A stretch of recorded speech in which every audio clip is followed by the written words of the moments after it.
Welcome to Nightmare County. I'm your host, Rando M. Gould. Tonight, we're going to talk about Horror Host. In my childhood, growing up, I was lucky to catch on to the tail end of when horror hosts were a big deal for syndicated television. Especially in my childhood when you had 3 to 4 channels. So you were lucky to get a horror host that would introduce horror movies. And I was lucky to catch on. For me, it was Elvira. That was the very first horror host that I ever got a chance to see. And boy, was I lucky, like several other people. Because she'd come in, introduce horror movies, make jokes, and she would make even the most lame of horror movies even better. And it just worked. And it was a good way to get, younger generation to like horror movies. And Elvira was so famous. I mean, you think about it. She had her own movie. She had comic books, and I'll never forget because even up until the early 2000s, during the early mid 2000s, I would take my daughters to Chuck E. Cheese, and there was a kind of like an interactive. It was kind of like a roller coaster ride you sat in with a big screen, and it was Elvira in the haunted house that you'd go through, and that was awesome, especially when you introduce your own children to something that was horror light and make them fans just like you were. So Elvira and her show was the first horror host that I ever saw. Right up behind that would be Joe Bob Briggs with Monster Vision. And Joe Bob's show, Monster Vision, was such a different feel because the facts that he would drop, and it was always awesome to watch his show whenever it came on TNT. And those two, horror hosts were about the only ones that, for me, that they were horror hosts that I would get to experience. Now, guaranteed later on, I'd say, man, probably until the internet came around, until the internet was more prominent and everyone had YouTube, I was able to look up other horror hosts. And I think my favorite one that I was able to come across was Sammy Terry. Because of all the horror hosts, he really pushed to have a really creepy intro to his movies and everything. I always liked the introduction, his voice and everything. I always loved his name, Sammy Terry. I think, to me, that was just ingenious. But, which Rando M. Gould is a play on that in a way, because I took Rando M. Gould, as you get it. It's not that genius, but hey, it's mine, and I'm gonna stick with it. But yeah, horror hosts were such a big influence, and I'm so glad, due to the internet, that you're able to find all these horror hosts from around the United States and around the world that are still trying to keep it going on, the tradition of horror host going. Like, so many out there. And then I would even say, to me, we had 3. I know this is kind of all over the place. There was 3 very important horror hosts, and that would be Elvira, Joe Bob Briggs with Monster Vision, and Svengoolie. Because I was lucky to find Svengoolie on MeTV, and it was so awesome. And this was right when my kids were younger than what they are now. They're still young, but we were able to sit down for Saturday nights and actually watch Svengoolie. And then while he shows older movies, guaranteed, and even the Universal Classic movies, which is always awesome. It was awesome to get my kids, and my nephews and nieces, to sit down and watch a horror host introduce movies. And God, I hate to think that as we get further into the future,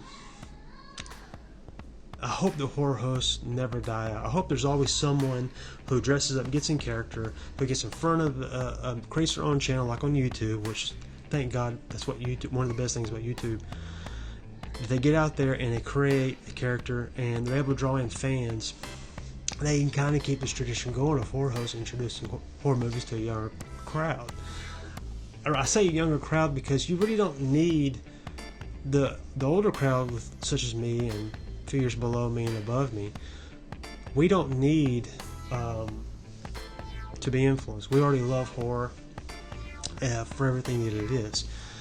So it's awesome that you have these horror hosts, right, who do, I think, horror light.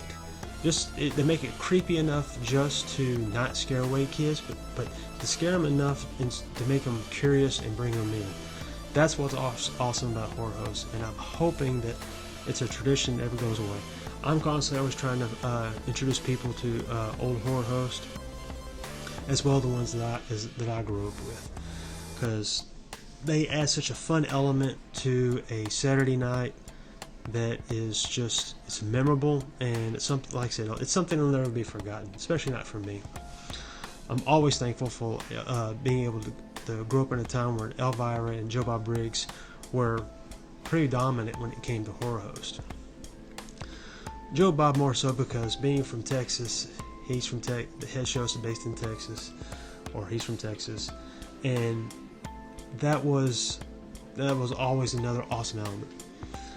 And there are literally thousands and thousands of horror hosts. But yeah, I mean, all the horror hosts that have come before and have passed away, and the new that have influenced this new batch of people who get online and try to create their own shows.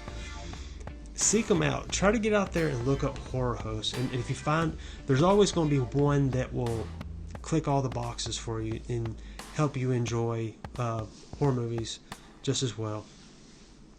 So if you can, search them out, support them. I think there's the Rondo Awards. They always do a horror host trophy section. They have a trophy section for Rondo Awards just for horror hosts. Sorry for the bumble of words there. Man, if not Horror Hound, the Horror Hound magazine, in my opinion, does the best job of showcasing horror hosts, and are always good at finding old ones and new ones. But hey, you have the internet before you, and search and seek them out, because I'm sure there's one that will be the one for you, like Elvira, Joe Bob, and Sven Gulli were for me.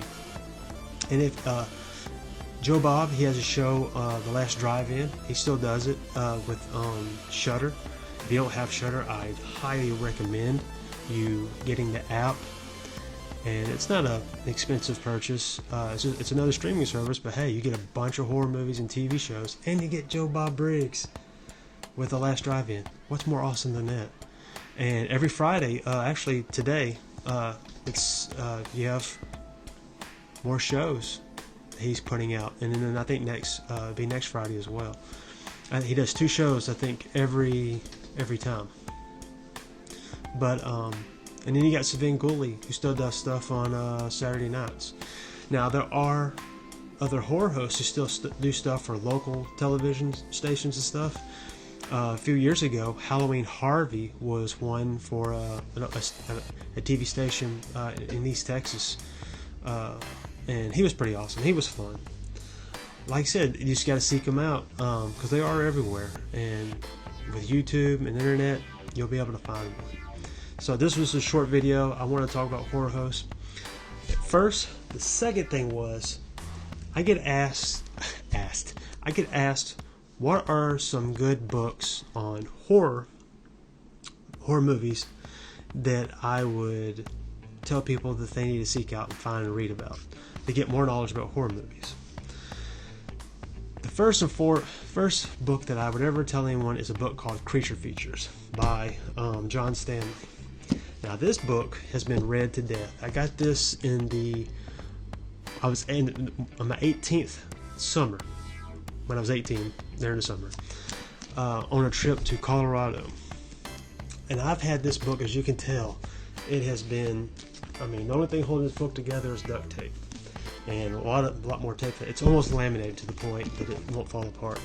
But this book had, it only goes up to, it only goes up to like $19.99. But it's well worth if you ever can find it, buy it. John Stanley does such a great job of reviewing movies, and I'm talking about there's over 1,000 movies in this book. There's got to be, and they're all worth. He always has a humorous take on when he reviews a horror movie, but he also gives you info from the director to the actors and so on in his book, and is a book well worth seeking out. Creature Features by John Stanley. To me, this is the Bible for horror movies.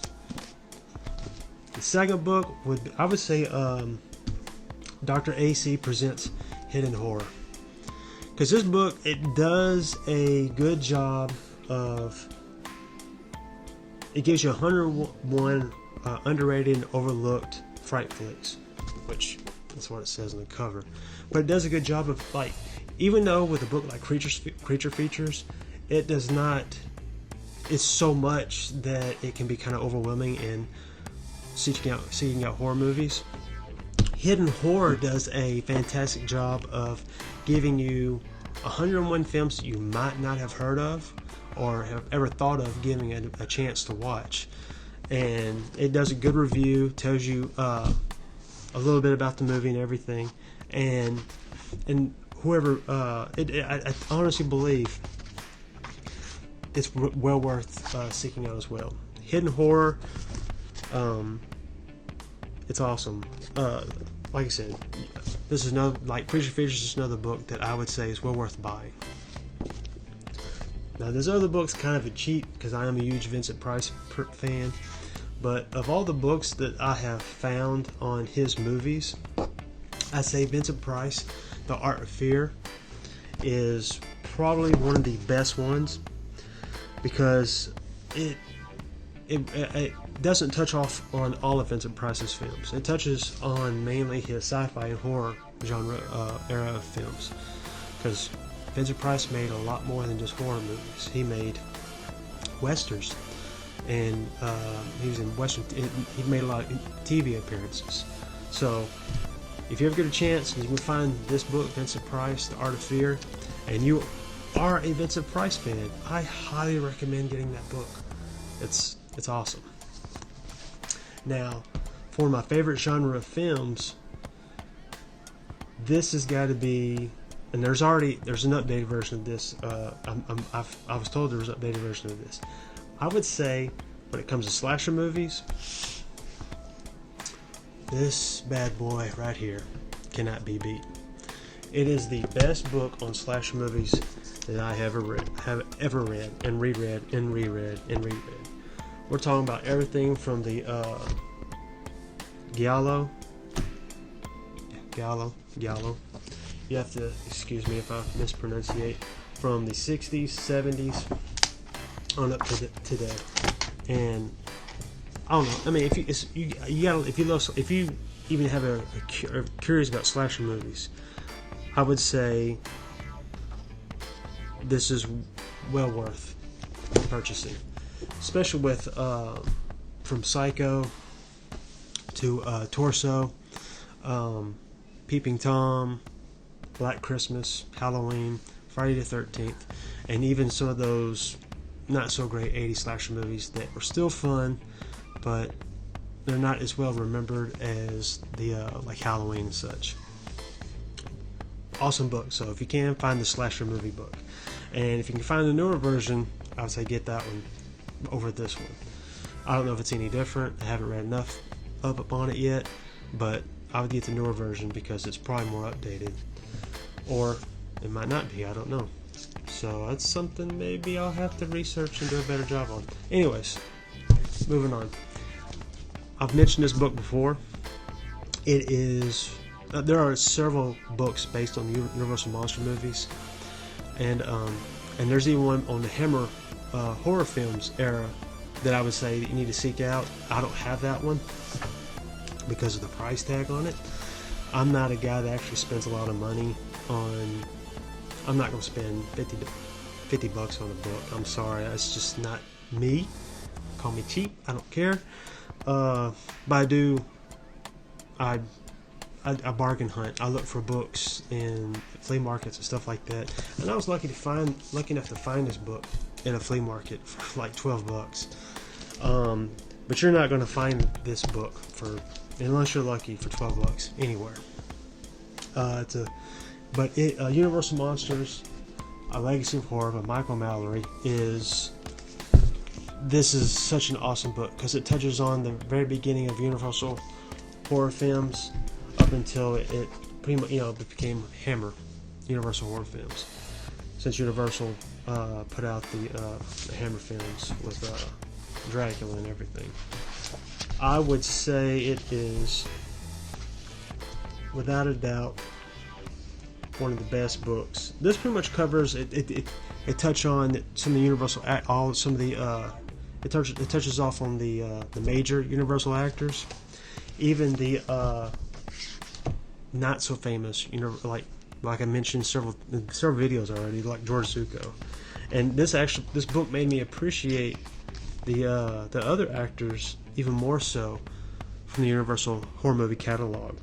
And I wish there were more books like this that are for studios. I wish there was a book on RKO or Poverty Row, because those studios from that era, they kind of had their staple of actors that they just reused over and over and over. Guaranteed, most of them did come from Universal.